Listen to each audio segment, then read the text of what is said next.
I have a dream, that's all I need. I'll make it happen with some work and belief. Know what I want, so I'll take it on. I've made mistakes, but mistakes make you strong.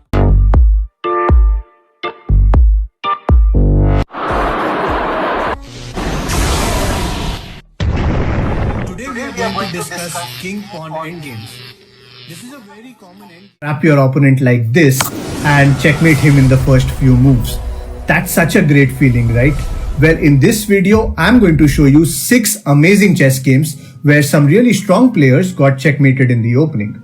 Don't forget to watch all these games because this will give you some interesting tactical ideas to improve your overall game. And of course, you can use these opening tricks and traps in your own games as well. So let's get started.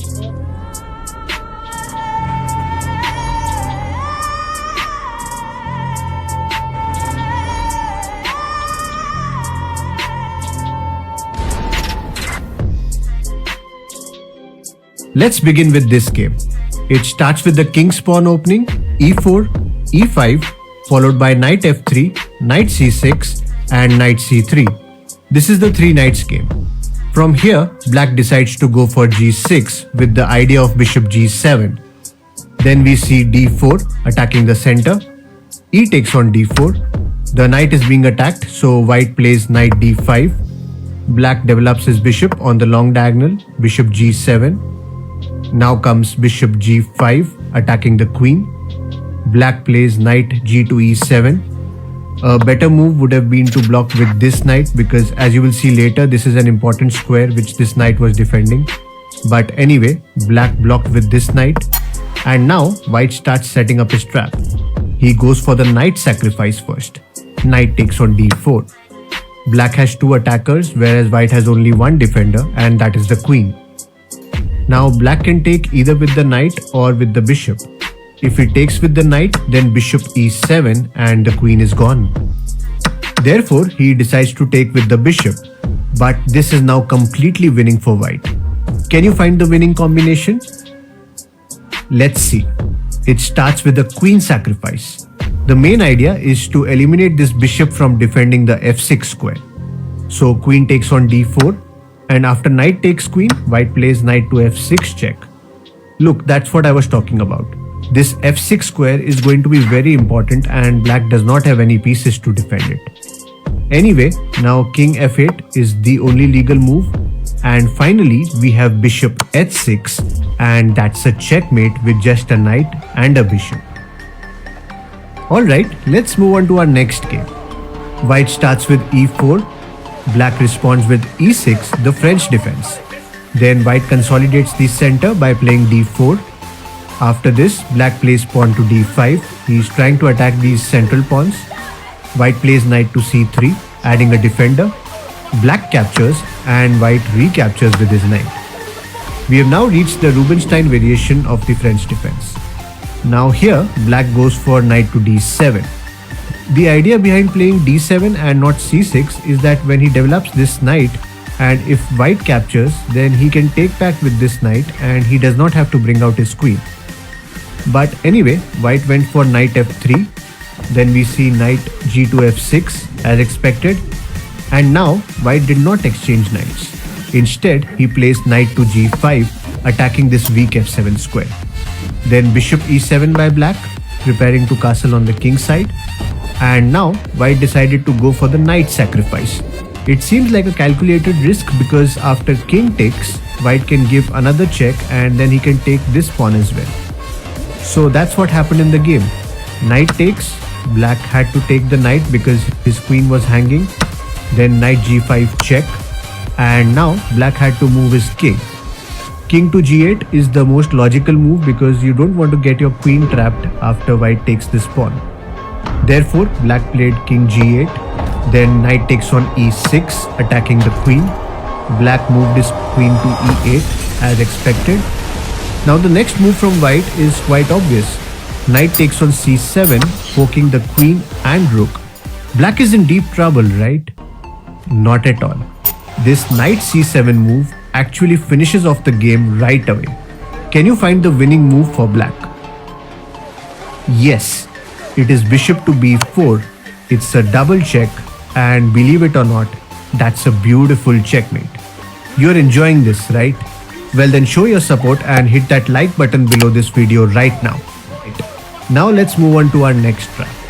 In this game, white starts with e4, black plays e5, then knight f3, knight c6 and bishop c4. This is the Italian game.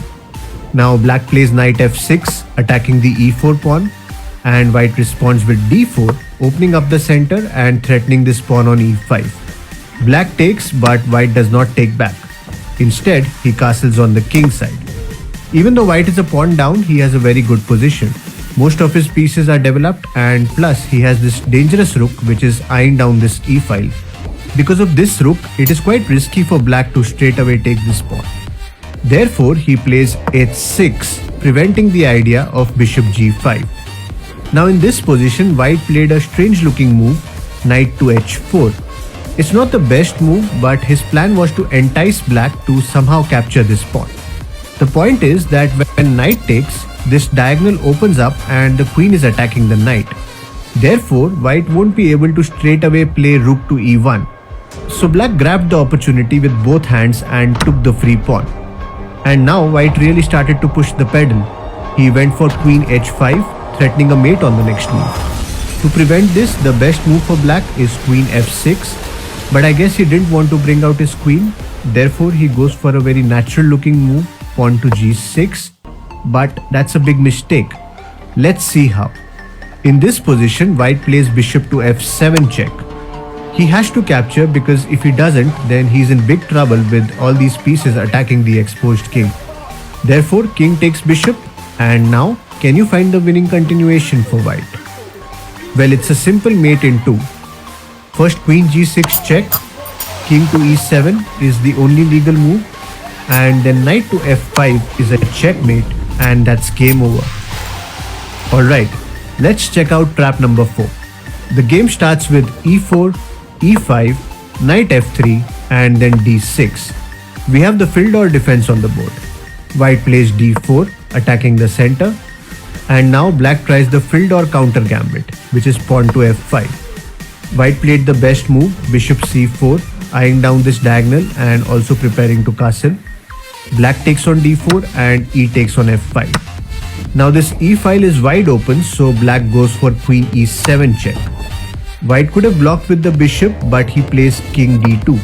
His idea was to get his rook to e1 and then pin the queen.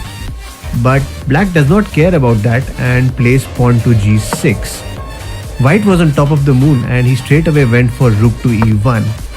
But his excitement was short-lived. This king is out in the open, so of course there are going to be a lot of checks. We start with bishop h6 check, then king d3 seems the only logical reply. Then he gives the check with the other bishop, bishop f5 check. King takes on d4 is the only logical move. Bishop comes down, bishop g7 check. See how beautifully both these bishops are cutting the diagonals and the white king is forced to come down. So finally with c6, it is done and dusted because that's a checkmate in 10 moves. Isn't that amazing? Let's check out the next game. White starts with e4 and this time we see knight f6, the Alekhine's defense. White pushes e5, attacking the knight. Black moves the knight to d5. Then we see knight f3, developing it and adding a defender to this pawn. Black plays d6, trying to get rid of this pawn. White goes for bishop c4, developing the bishop and attacking the knight. Black moves his knight to b6, attacking the bishop. White captured the pawn with bishop f7, sacrificing the bishop. This is quite a common theme you will find in many opening traps. It is about exploiting these weaknesses on the f2 and f7 squares. Anyway, after bishop f7 check, taking the bishop is almost forced. Then comes knight g5 check. He wouldn't want to play king g6, it just exposes the king in the open. And if he tries king e8, then white can play e6 and black is completely cramped up and white is in a really commanding position. Therefore, in this position, black moves his king to g8. White brings out his queen now. Queen to f3 is threatening a mate on the next move. Queen e8 is the only possible move that can save him, and then white pushes e6, just locking up black's position. Now here, there's only one good move for black. Can you find it? Well, the best move here is g6. At first sight, this looks a little risky because you're opening up the king, especially in such a situation where you have so many pieces attacking it. But that's the only good move. Black does not play this and he went for h6, attacking the knight. That's a blunder because now we have a mate in 2. First, queen f7 check. Capturing the queen is forced, and then white takes with the pawn, and that's a checkmate because this square is also covered by the knight. Going back, in this position, had he played g6, then he could have freed this square for his king and that checkmate would not have been possible. Also, it could have opened up this diagonal for his bishop, so black could have saved this game. Anyway, that didn't happen and he got mated in 10 moves. Moving on to our next game. White starts with e4, black responds with c5, the famous Sicilian defense, then knight f3, knight c6, and white plays the open variation with pawn to d4. Black takes and white recaptures with the knight. Black brings out his other knight attacking the center. Knight c3 defends it.